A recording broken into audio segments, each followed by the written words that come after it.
Good morning, lovely people. How are you all today? I hope you're well. Oh, here we are in the new year. Yay! So much going on, so much to do. I'm loving every second of it so far. But today, we're not in this year. I'm taking you back a year. So this is the first of my A Postcard From series that I was hoping to do. I was hoping to do a lot more of it throughout the year, but time. It's always time, isn't it? There's the time police. So some of you will have seen this video already.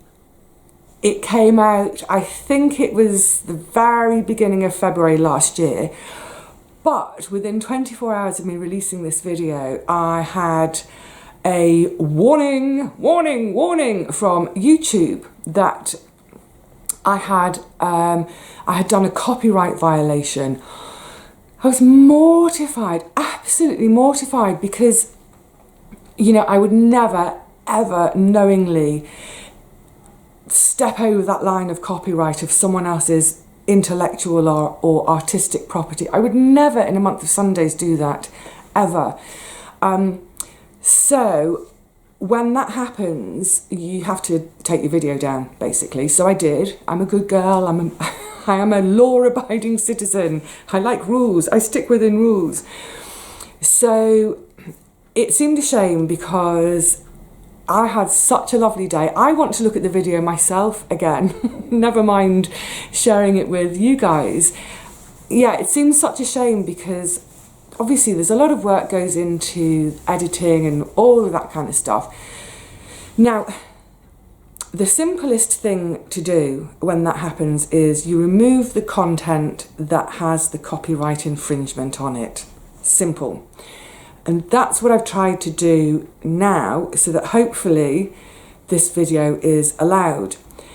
The only problem is, when you get your warning from YouTube, you don't get told which part of your video it is. And I think probably the most common issue with copyright for most creators is it's to do with music. So for example, you'll often hear bits and pieces of music in my videos. Sometimes underneath the video in the description you will see a credit. So it's always free to use music. Sometimes you're free to use it and you don't even have to credit the creator of that music. Sometimes you're free to use it, but there's a sort of brain work, it won't work. Yeah, but sometimes you have to credit that creator of that piece of music. And I always do that. Where a credit is wished for, I always add it in. However, when one is out and about in London, it's inevitable that there are buskers, there's music from shops, there was the music from the band that's in this video. I think though that it was the busker right at the end of my video that caused the problem. So I've cut that bit out, which is a shame because it was so beautiful and I really wanted to share that musician. It wasn't just the music, I wanted to share that lass who was making the music. It was so beautiful. But anyway, hopefully the new edit of this video has sorted out any issues that I might have with YouTube. If this video disappears again in 24 hours, I just have to re-edit it. I don't know how I'm going to cut every single piece of music out though. I don't know, but let's hope. Anyway, here it is. This is a postcard from St James's, an area up in London. Good morning, lovely people. How are you all today? I hope you're well. It's a bit different, isn't it? So I'm not in my garden, I'm not in my kitchen, I'm not even in my flat, I'm not even in my part of London. I've come up to London for the day. I've got a couple of errands to run. My first port of call this morning will be to go to a book auction house, my favourite book auction house, because I'm going to see if I can auction one of my books. And I thought, you know what, I'll bring you lovely people along with me. So this is going to be the first in what I hope will be Oh, a lovely series of videos over the coming months. I'll try and get out about once a month like I was mentioning a couple of weeks ago. And I'm not quite sure what I'm going to call this series of videos yet. Maybe it's just be called a postcard from, I don't know. Anyway, so this morning I'm a bit dishevelled because I've literally just been spat out of the tube system after such a it was a grotty journey up here, just because one of the interchanges that I use was absolutely chock-a-block bottleneck, but never mind. So before I wend my way to where I'm going, I thought I'd just bring you all and sit you for a while with me in the relative quiet of Green Park. So you can hear, I'm just going to turn you around a sec, just wait for these young ladies to pass. So where I am in Green Park, you can hear that way, there's lots of traffic. I'm going to swing you around now so you can have a look. Let's go this way to start with. This is the north side of Green Park. The area I'm going to, actually I'm going to come around the other way because that's a bit awkward. The area I'm going to today, should I say, coming around really fast, is tucked in here. This area is called St James's, and it's bound on the north side here by Piccadilly, which we'll go to in a second. And then if we go all the way down there, at the end of the road there, we get to Buckingham Palace, and then St James's Park. And if we were to carry on through the park this way, we would eventually get to Hyde Park and then Kensington Gardens. So it's a nice little bit of green and reprieve in the middle of the city. And because it's about 9:30 in the morning, there's still quite a few people out and about making their way to work. So Green Park's one of the royal parks in London. I don't know how many there are, 8, 9, 10, something like that. So these parks are preserved and hopefully with us forever. It looks a little bit bleak on a winter's morning, doesn't it? But I just thought I'd tell you, there's a curious little anecdote about Green Park, which I don't know whether it's true or if it's apocryphal, but this is the only park in London, the only one of the royal parks that doesn't have a single formal flower bed in it. There are no flowers in Green Park. Apart from in later years, they have started to plant some daffodil bulbs under the trees, which come up beautifully. But the story goes, the reason we don't have any flowers, even though we have these beautiful, beautiful, beautiful trees, there are no flowers in Green Park because apparently Catherine, who was the wife of King Charles II, so we're talking 1670s, 1680s. So apparently she caught him in the park, caught him red-handed picking flowers from the park for one of his many lovers / mistresses, and she immediately declared that all the flowers should be ripped out of the park and there should never be any more flowers. So like I said, I don't know if it's true or if it's apocryphal, but it's kind of an interesting story. And I can't help but wonder if the king was picking flowers for Nell Gwyn, perhaps. Probably his most famous of all his mistresses. So I'm coming around a bit quickly for you all, aren't I? Yeah, his most famous mistress. Probably best known for being his mistress and being an orange girl, an orange seller in the theatres. But actually, she was only an orange seller for a year. She was really young, I think sort of 15 or 16. But within quite a short time of her hanging around the theatres, her talent was spotted and she became a female actor, one of the very first female actors in this country. Until then, it would always been young boys playing the female parts. So maybe we should remember Nell Gwyn for being a pioneer of female actors and not for just being somebody's mistress.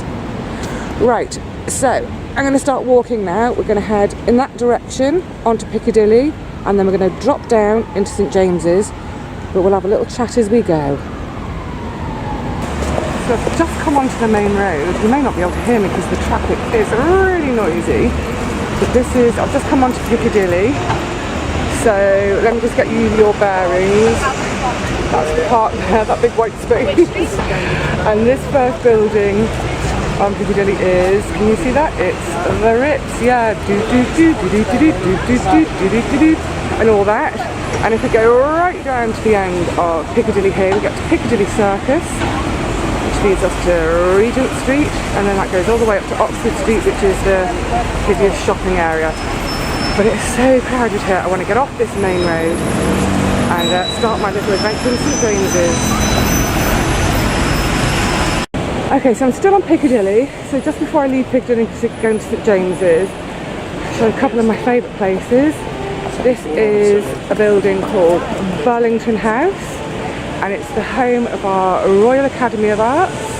It's the home of our, I think it's our Royal Geographical Society, or Geological Society, I mean.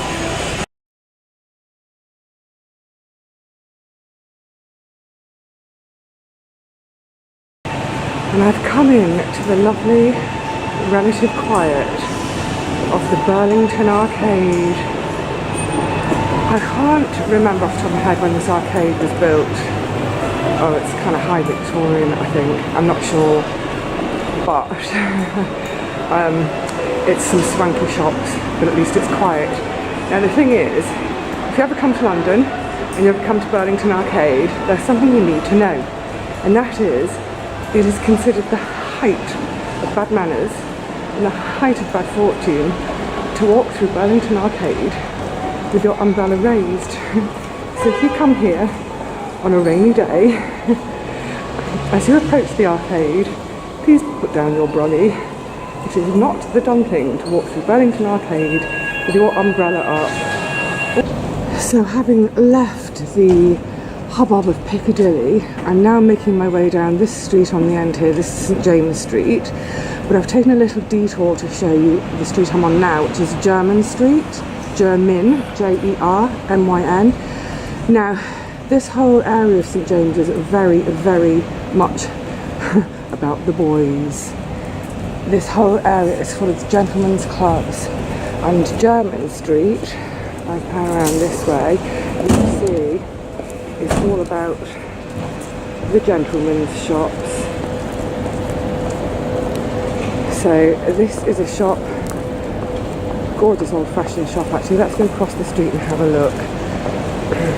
Hang on, let me stop, get my wits about me, because I don't want to get squished by, squished by a car today. God, that was really tough,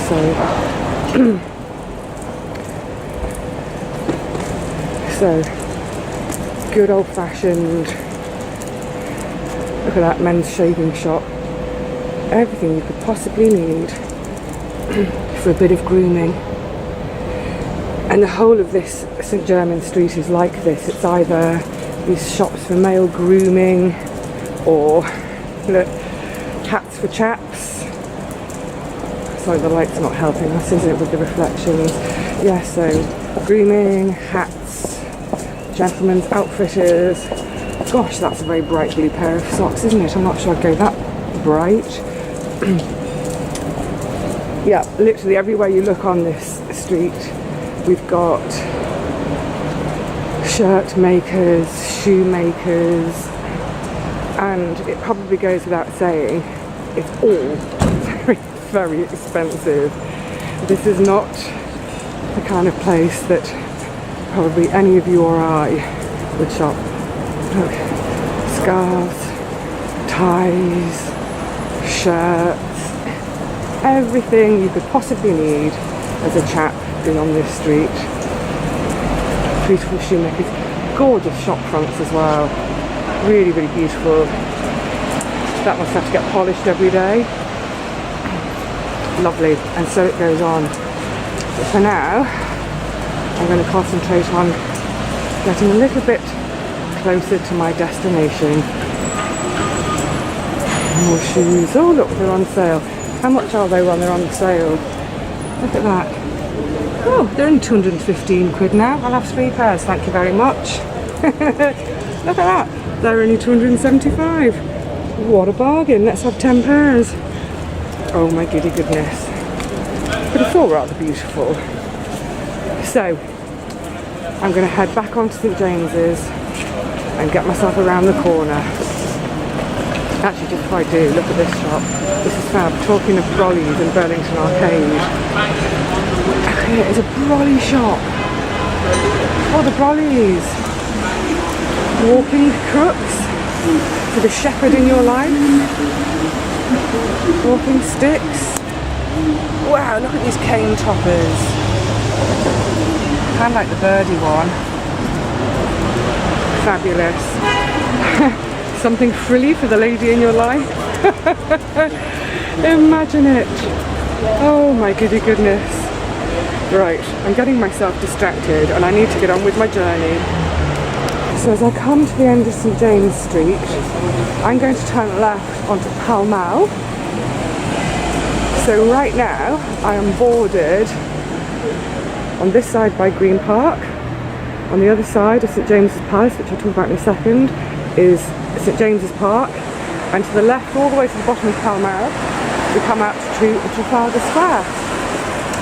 So St James's Palace, I think it's probably obvious at first glance that Henry VIII might have had something to do with this with that beautiful Tudor red brick and the little crenellated towers. So St James's Palace was originally the royals' residence in London.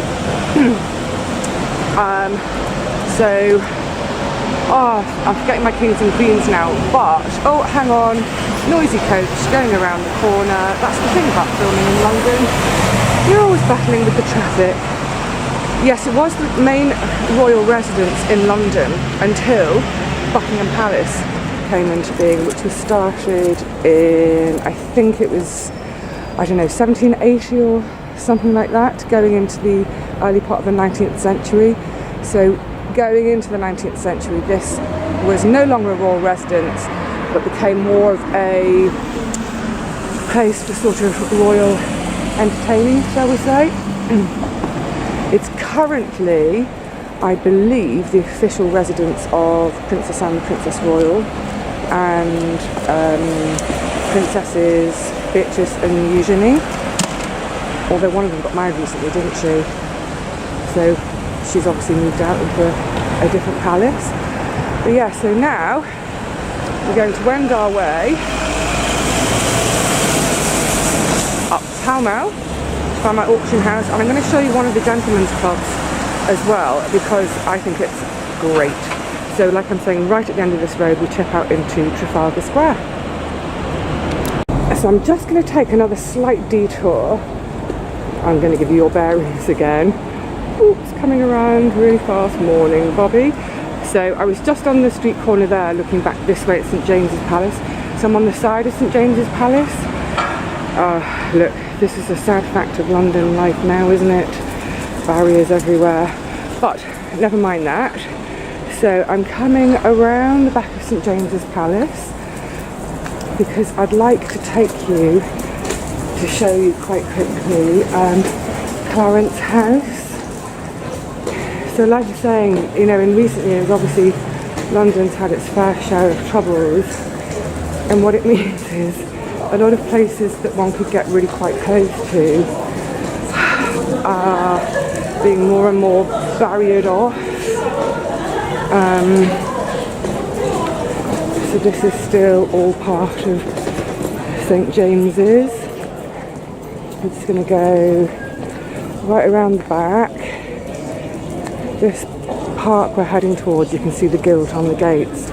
That's St James's Park. I'll show you that in the summer because it's so pretty. There's lovely little ponds and small lakes in there. That's a park that does have flowers.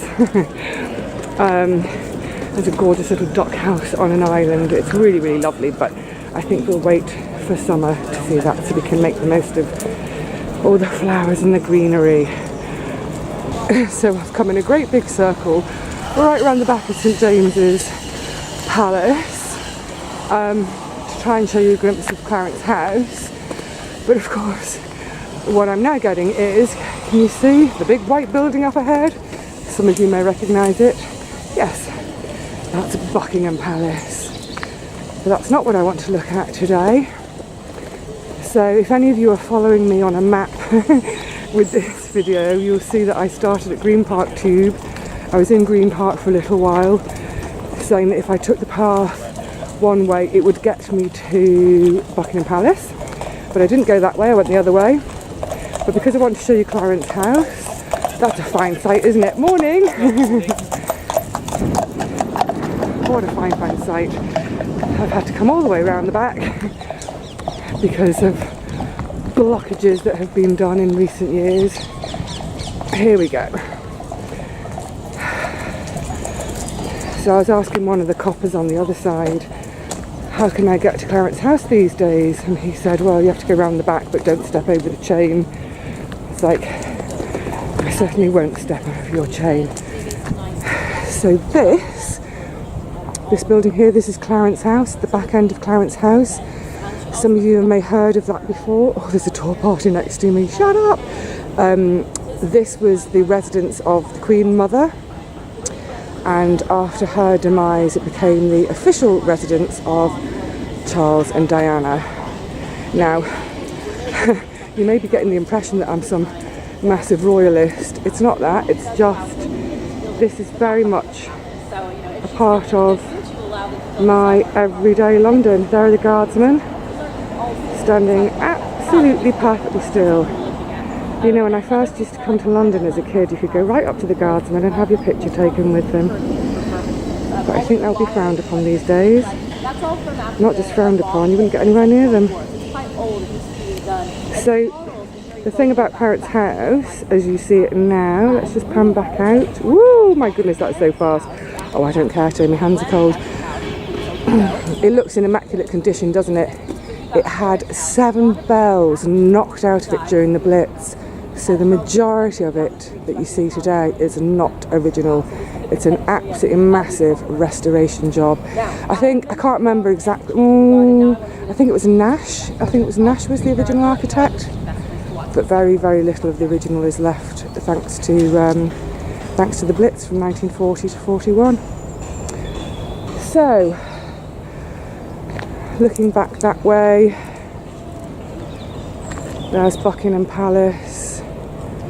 Busy, busy, busy up there, as it always is, but that's not where I'm going. I'm off to the auction house. So that was where I walked through a second ago, coming off Pall Mall. It looks like I might have to wait a minute. We're all being directed off the path. All the bobbies are out, the coppers, whatever you want to call them. So it looks like, oh, it's probably someone's about to come out of the palace, so I'll just wait until I'm allowed to pass, and then I'll get on with my business. You know, just while we're waiting, it's fun. Like I was just sort of saying a minute ago, it's not that I'm a massive royalist or anything, it's just that the part of London that I'm in today to do my business just happens to be chock full of palaces and all things royal. One of the things I absolutely love about London, and which is why I'm finding it hard to even think about leaving, is although it's a massive sprawling city, the centre of London itself actually feels really quite small and intimate, which may sound crazy to any of you who've not lived in a city, but it does. And because I'm a pedestrian, because I've never driven, I go everywhere on foot. I know all these streets like the back of my hand. I mean, I don't think have I ever been lost in London? Maybe I've taken a wrong turn and had to double back once in a while, but yeah, it's one of the joys to me of central London is that it's small enough to just walk all day and just be saturated with the wonderful, all the history, the art, the architecture. Oh, it's just wonderful. Anyway, I'm going to turn you all off for now because I don't know how long we're going to be held here. Might be an hour, might be 2, might be a few minutes, but if something exciting happens, I'll share it with you. So this is why we're waiting. I think we're having a bit of a change of guard. Oh no, we might be having a little tune. Hold on to your hats, folks.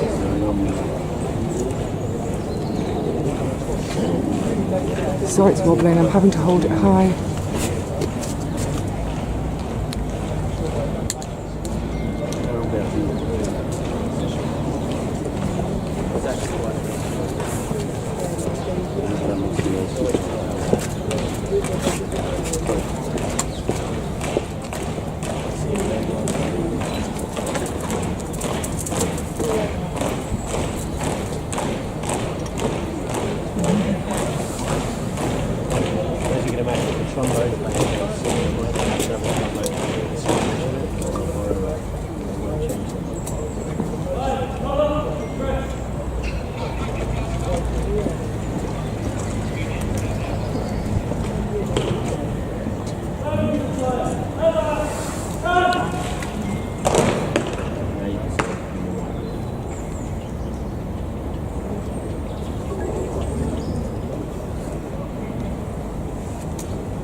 Well, that was an unexpected little pleasure, wasn't it?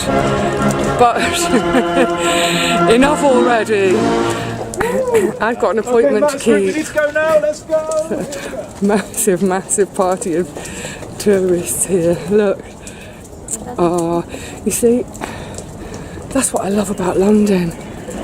I absolutely blooming love it for that. Here's me out just running some really boring errands and the band comes out to play. And let me just have one final little look at them. Hold on, side swinging. Oh, nice horses' bums too. Yeah, so that certainly wasn't planned on my part, but like I say, to me it's one of the absolute beauties of living in such a magnificent, historical, everything city. Fabulous, isn't it? Right, I need to get back to business now. Let's go and find the book auction house. Okay, so that's my first little errand completed. Oh, I'm echoing. I've just left the auction, well, I'm about to leave the auction house, and unfortunately, well, they don't have an art book sale for a long time, so they don't want to take my books from me today, but they photographed everything and they'll get in touch with me nearer to when they have an art book auction, which means I'm going to carry on dragging these really heavy books around with me today, but never mind. Let's see if I can run off now and do my next little errand of the day. Actually, it occurs to me, just before I leave the auction house, I want to show you something opposite. So, remember at the beginning of my ramblings today, when I popped into Jermyn Street, and I was saying it's very much a gentleman's area. So one of the things St James's, this little area, is famous for is all its gentlemen's clubs.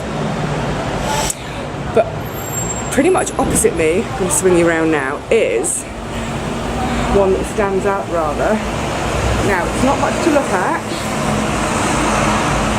That's it. 104 Pall Mall. This, my lovely friends, is the Reform Club. Now, some of you may know or have heard of the Reform Club through literature. So this is where the character Phileas Fogg set out for his voyage of 80 days around the world. Thank you very much, Mr. Jules Verne. So yeah, this is it, the Reform Club. Actually, what's interesting, or what's funny, is, I don't know if any of you saw the Michael Palin show he did for the BBC of his 80 days around the world. He finished here at the Reform Club, but he was not allowed in because he did not have a tie. So he'd done all that travel, then he couldn't get in to finish the mission. So they had to film the last bit of it on the steps here. I think one of the reasons that I quite like the idea of the Reform Club is, in terms of politics, it's always been one of the clubs full of folk who are a bit more progressive. It's a very literary gentleman's club, and in the early 1980s it was the very first of the London clubs to actually allow women in. So they should be given 3 cheers for letting in the ladies. But yeah, like I was saying, it's sort of full of literary members over the years, including Siegfried Sassoon, and I understand that, or I've heard, that when Wilfred Owen was killed, Wilfred Owen's brother sought out Sassoon at the Reform Club to tell him the news and basically hold his hand somewhat.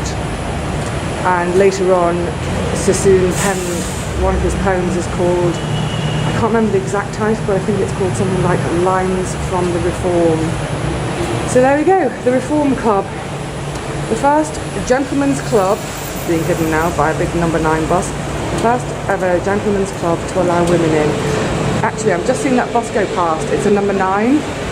So if any of you are ever visiting London and want to do a bit of sightseeing in the comfort of a bus, don't pay a fortune for one of those tour buses. Sit with a tour guide on your lap and take the number 9 from its start to its finish, because it goes past all the main sights of London.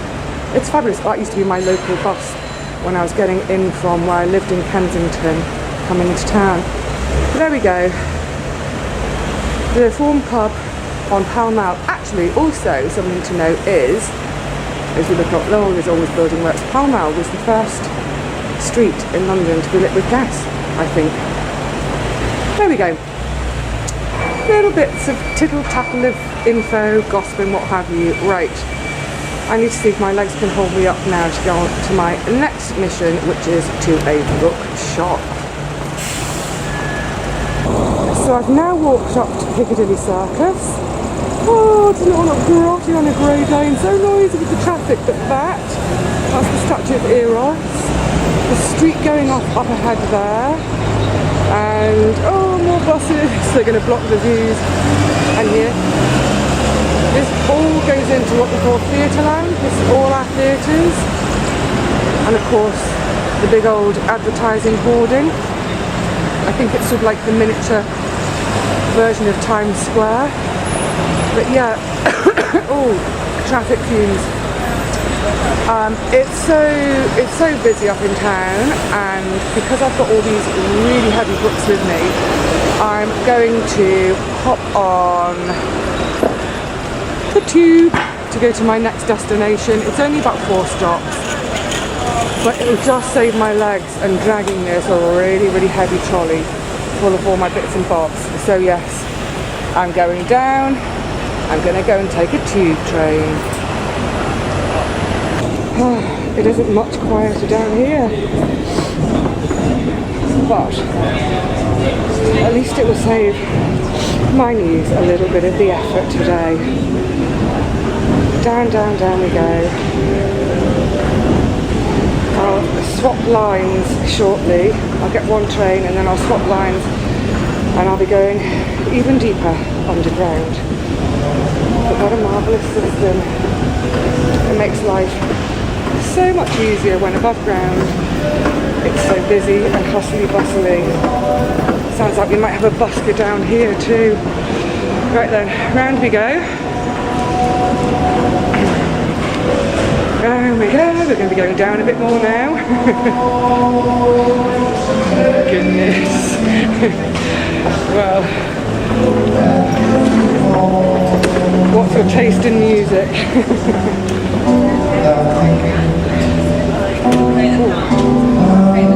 I have to mind how I go because I've got this big old trolley. But a lot of the stations have these little busking spots. I don't even hear me. But yeah, we have these like little official busking spots. Great idea. Oh, it's like lift music.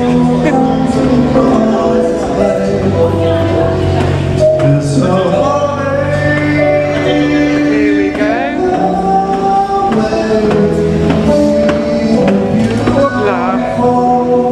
Right, probably some steps, so I'm going to have to probably turn you off now. Yeah, here's some steps, I'm going to have to turn you off because I've got a little ways to go yet. Oh no, let's see if I can do it without. Oh, with a big old bag.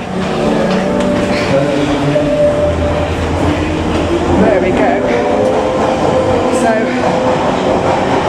I'm going eastbound, so I'm going this way. Here we go. Here's one of our gorgeous underground stations. Today, I'm at Piccadilly Circus. And they've just announced my train will be coming in 1 minute. See, down here, Russell Square. That's my old station for work. Right, I'm going to tuck you all away for a minute. Here comes my train.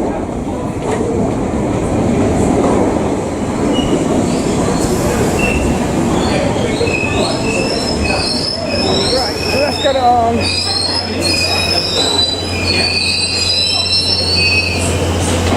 So I've just changed to another line. Can you hear the busking in the background? Someone's doing opera. Isn't that marvellous? These occasions, and I always sort of think, oh, I don't know, I'm just going to sit and listen. Oh, she stopped. Well, I hope you've enjoyed having a bit of a view of our underground system. Not nearly as beautiful as the one in Moscow that I've seen pictures of, but it works. It's really relatively safe. So, oh look, here comes my next train. Time for me to shut up and hop on.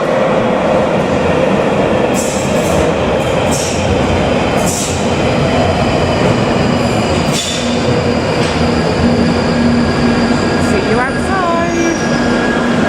So, I'm trying really hard to contain my excitement because my next little stop of the day, as I mentioned earlier, is a bookshop.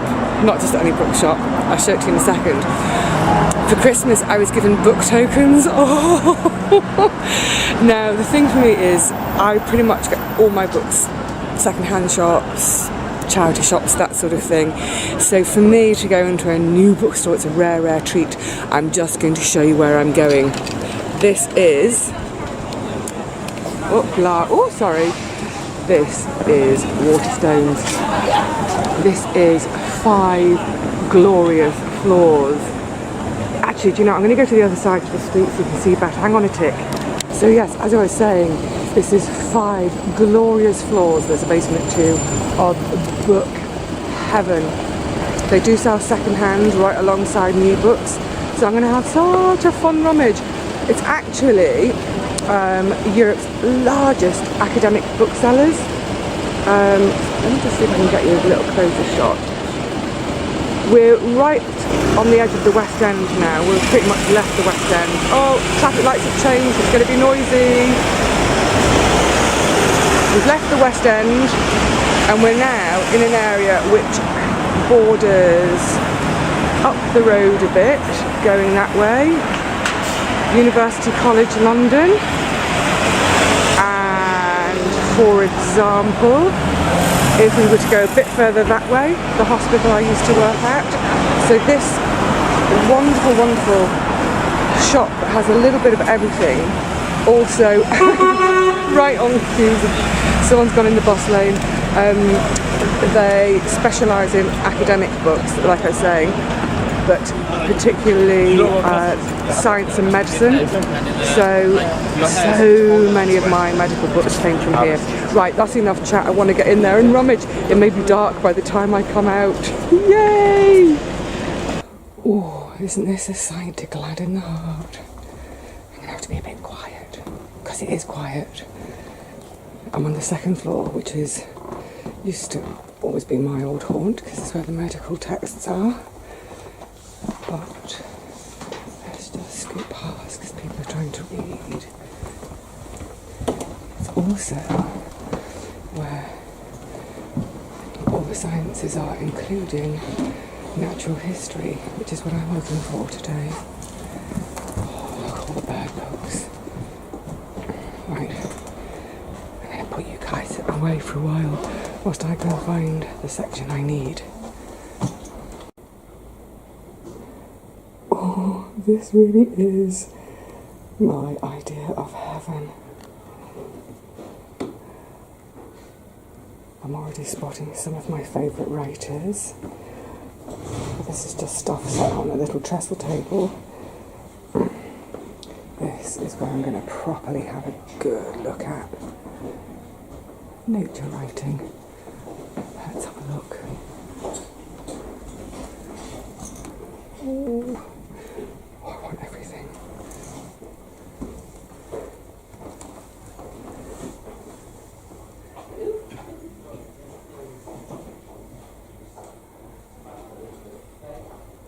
Oh, lovely. That's on the beach.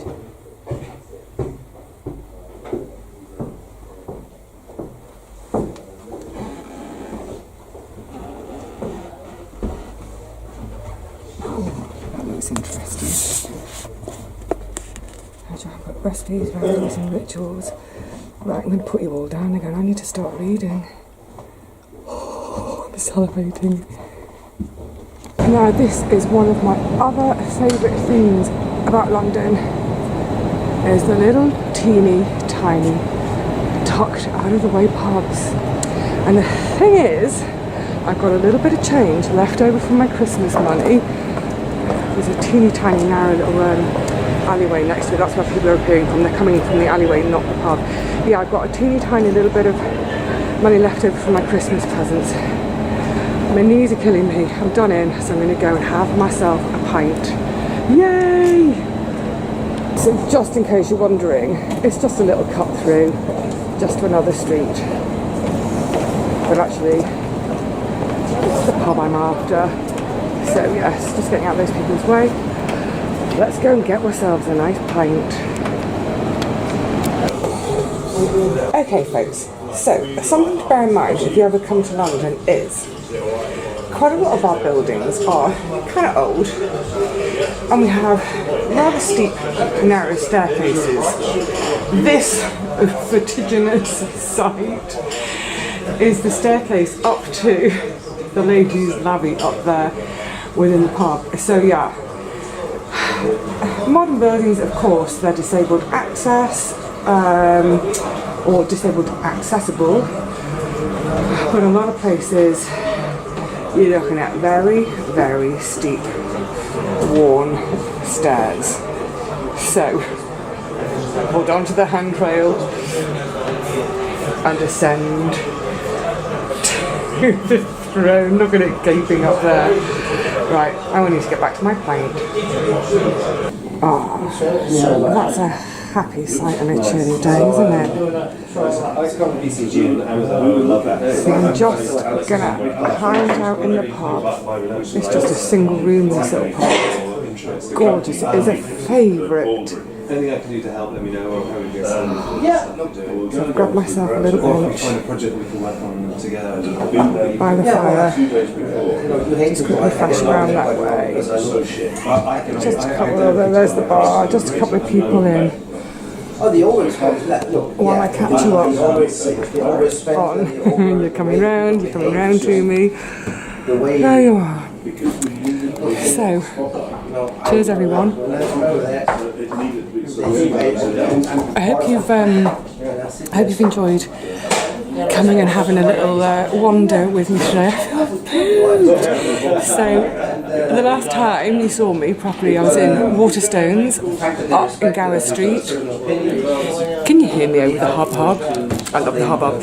Yeah, I was in Waterstones, and there were two books in particular that I wanted that they didn't have there, but they ran another branch and they did have them. So I've ended up in Covent Garden, which is always packed, absolutely packed full of tourists. I'd love to show it to you one day, but I'll have to maybe come either late at night or really early in the morning before all the tourists are around, because it does get a little bit busy and overwhelming. Excuse me. Oh. It makes a change from my bottle of water, doesn't it? One of the reasons I wanted to have a little pint today, though, up in town was because it's the anniversary of my dad dying, and my dad loved to sit in the pub with his mates and chat the night away. He loved a pint. So I'm a girl after my dad's own heart. So this one's for my dad. Cheers. So I've come away with some fantastic books. It's so exciting to be able to actually hit exactly what I want rather than just browse in a second-hand place and go, oh, that'll do. So gorgeous books, which I will show you at some point. After that last video, actually, Paul was mentioning, he was like, why don't you give us a tour of your books? And I know you guys have asked for that before, so I may well do that one of these rainy days, but not today, because I need to concentrate on my pint. So, for now, I'm going to say cheerio to you all. I hope you've enjoyed our little jaunt today. I can't do much about the noise a lot of the time because of the traffic, which was made worse today, the sound of it, because we've had so much rain that the traffic sounds even louder than normal on the wet roads. But that's just one little corner of London, one of the little bits of London that I really like and enjoy. And as I say, I'm hoping over the course of this year, especially when the weather's a bit better, when the parks and gardens are green and floral again, to bring you out loads more times. But going forward, I'm hoping to bring you to some of my more sort of secret places. Shall we say that? I mean, they're not secret, but they're a little bit more off the beaten track, some of them. So they should be a bit more quiet in terms of traffic noises, etc. But there we go. Whew. I'm going to enjoy this pint, then I'm going to wend my way home, and then I'm going to start tucking into my beautiful new books. So it really is cheerio now. I'll see you all again soon, I hope, but in the meantime, take care of yourselves, curl up by the fire with a good book. See you soon.